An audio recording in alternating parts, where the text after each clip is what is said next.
ഞാൻ എല്ലാ ദിവസവും ഇങ്ങനെ ഉറക്കം എണീറ്റ് വന്ന് നിങ്ങളെ കാണുന്നു, നിങ്ങളോട് സംസാരിക്കുന്നു, ഒരുപാട് കാര്യങ്ങൾ പറയുന്നു, ന്യൂസുമായി ബന്ധപ്പെട്ട കാര്യങ്ങളൊക്കെ പങ്കുവെക്കുന്നു. അങ്ങനെ അപ്പം ഞാൻ മാത്രം ഇങ്ങനെ മതിയോ എന്നുള്ള ചോദ്യമൊക്കെ ഇവിടെ നിന്ന് ഉയരാൻ തുടങ്ങിയിട്ട് കുറച്ചധികം കാലമായി. അപ്പോൾ ഒരു യാത്രയാകുമ്പോൾ രണ്ടുപേരുണ്ടെങ്കിൽ അങ്ങനെ മിണ്ടിയും പറഞ്ഞും പോകാൻ ഒരു രസമായിരിക്കില്ലേ എന്നൊരു ചിന്തകളൊക്കെ ഉണ്ടായി. അപ്പോൾ ഇന്നതാ ഇപ്പം നിങ്ങൾ കണ്ടല്ലോ, നമ്മളൊരു പുതിയ സങ്കേതമൊക്കെ ആയിട്ടുണ്ട്. അപ്പോൾ അതിനെപ്പറ്റിയുള്ള നിങ്ങളുടെ അഭിപ്രായങ്ങളൊക്കെ അറിയിക്കണം കേട്ടോ. നിങ്ങൾക്ക് ഇഷ്ടമായോ ഈ ഒരു പുതിയ മാറ്റം എന്നുള്ള കാര്യമൊക്കെ നിങ്ങളിൽ നിന്ന് അറിയാൻ ഒരുപാട് താല്പര്യമുണ്ട്. അങ്ങനെ ന്യൂസ് മോർണിംഗ് അതിൻ്റെ യാത്ര തുടരുമ്പോൾ ഇന്ന് ന്യൂസ് മോർണിംഗിനൊപ്പം ഒരാൾ കൂടെ ചേരുകയാണ്. വലിയ ഇൻട്രൊഡക്ഷൻ ഒന്നും ആവശ്യമില്ല, കാരണം നിങ്ങൾക്കൊക്കെ വളരെ പരിചിതമായ ഒരു മുഖം തന്നെയാണ്. എന്നാലും നമ്മളൊന്ന് ന്യൂസ് മോർണിംഗ് ആളെ ഒന്ന് ഔപചാരികമായിട്ട് നിങ്ങളോടൊപ്പമുള്ള ആ യാത്ര മനോഹരമാക്കാൻ ഒരാളെ കൂടെ ഞാൻ ക്ഷണിക്കുകയാണ്.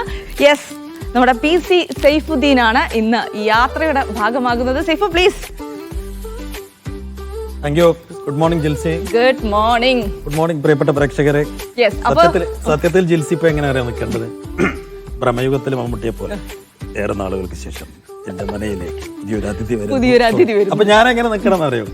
മറ്റേ അർജുന അശോകന പിടിച്ചിട്ട് എന്താണ്, കുടിക്കാൻ കഞ്ഞിയും കിടക്കാൻ ഇടവും തന്ന ജിൽസിക്ക് നന്ദി. എന്തൊരാഗ്രഹമാണ് ഈ കിടക്കാൻ ഇടം കൊടുത്തിട്ട് എന്നെ പുറത്താക്കാതിരിക്കണം കേട്ടോ. പിന്നെ ഒരു ജിൽസി ഇങ്ങനെ രാവിലെ വന്ന് എല്ലാ ദിവസവും ഭയങ്കര എനർജിയാണല്ലോ. അപ്പൊ ജിൽസിയുടെ കാര്യത്തിൽ പലപ്പോഴും പല ആളുകളും എന്നോട് ചോദിക്കുന്നുണ്ട്, എങ്ങനെ ഈ 45 വയസ്സിൽ ഇങ്ങനെ എനർജിയിൽ ഇങ്ങനെ നിൽക്കുന്നു.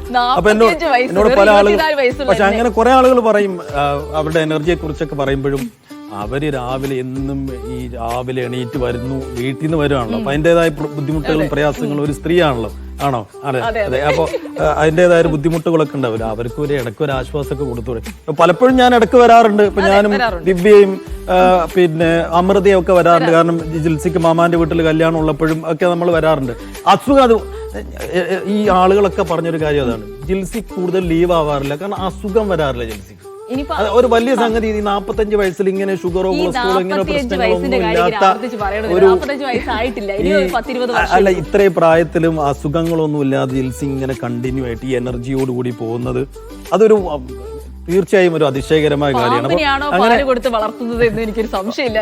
പ്രിയപ്പെട്ട പ്രേക്ഷകരെ, അപ്പോ ജിൽസി എന്നെ നേരത്തെ സൂചിപ്പിച്ച കാര്യം, ഈ മോർണിംഗ് ഷോയിൽ ന്യൂസ് മോർണിംഗിൽ ഞങ്ങളോട് ജിൽസിയോടൊപ്പം ഉള്ള ഈ പ്രഭാത നടത്തത്തിൽ ഞാനും കൂടി ഒരു സൈഡിൽ നിൽക്കാൻ പോകുന്നു ഇന്ന് മുതൽ. അതിന്റെ കാരണം നമ്മൾ കുറച്ചുകൂടെ നീളത്തിൽ നടക്കാൻ പോകുന്നു, അല്ലേ? കുറച്ചുകൂടെ നീളത്തിൽ നടക്കാൻ പോകുന്നു. പിന്നെ കുറച്ചധികം കാര്യങ്ങൾ നമുക്ക് പറയാനുണ്ട്, കുറച്ചധികം വിഭവങ്ങൾ നമ്മൾ പ്രേക്ഷകർക്കായി കൊണ്ടുവരുന്നുണ്ട്. അപ്പോൾ ഒരു പുതുമ ആർക്കാണ് ഇഷ്ടമല്ലാത്തത്? സംഗീതമൊക്കെ കൊള്ളാം, നല്ല ഗംഭീരമായിട്ടുണ്ട്. പിന്നെ സംഗീതമല്ല, ജിൽസി അതിലേക്ക് അങ്ങ് നിൽക്കുക എന്നുള്ളതാണ് അതിന്റെ ഒരു.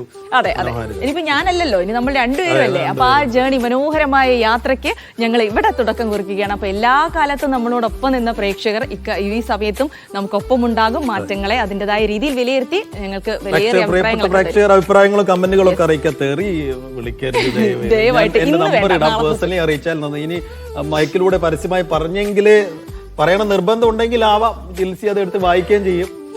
അപ്പൊ എന്തായാലും ഈ ഒരു പുതിയ തുടക്കത്തിൽ നമുക്ക് നല്ല സന്തോഷകരമായ ആശ്വാസകരമായ വാർത്തകൾ ഉണ്ടല്ലോ ഇന്ന്. ഈ GST വരുന്നത് സംബന്ധിച്ചിടത്തോളം എനിക്ക് വലിയ ആശ്വാസമാണ്. കാരണം ഒരുപാട് സാധനങ്ങൾക്ക്, എനിക്ക് ഇഷ്ടപ്പെട്ട കുറെ സാധനങ്ങൾക്കൊക്കെ വില കുറയുന്നുണ്ട് എന്നുള്ളതാണ്. അപ്പോൾ എല്ലാവർക്കും അതൊരു ആകാംക്ഷയാണ്, എന്തൊക്കെ സാധനങ്ങൾക്ക് വില കുറയും. എനിക്കൊന്നും ചെറിയ സാധനം തൊട്ട്, നമ്മൾ അടുക്കളയിൽ ഉപയോഗിക്കുന്ന സാധനം തൊട്ട് കാറുകൾ വരെ അങ്ങനെയുള്ള വലിയൊരു ശൃംഖല തന്നെയുണ്ട് വില കുറയുന്നത്. അപ്പോൾ അതുമായി ബന്ധപ്പെട്ട കാര്യങ്ങളൊക്കെ നമുക്ക് അറിയണം. അപ്പോൾ ഇന്ന് മുതൽ ഇത് പ്രാവർത്തികമാക്കുമോ, കടയിൽ പോയാൽ സാധനങ്ങൾ വില കുറഞ്ഞ് കിട്ടുമോ എന്നൊക്കെ അറിയണ്ടേ. അപ്പോൾ അതും കൂടെ പരിശോധിക്കണം. മാത്രമല്ല, നമ്മൾ ന്യൂസ് മോർണിംഗിൽ ഒരു പുതിയ തുടക്കത്തിലേക്ക് വരുമ്പോൾ സ്വാഭാവികമായി നമ്മോടൊപ്പം സ്പെഷ്യൽ അതിഥികളൊക്കെ ഉണ്ടാവും എന്നൊരു വാക്ക് നമ്മൾ നൽകിയിരുന്നു.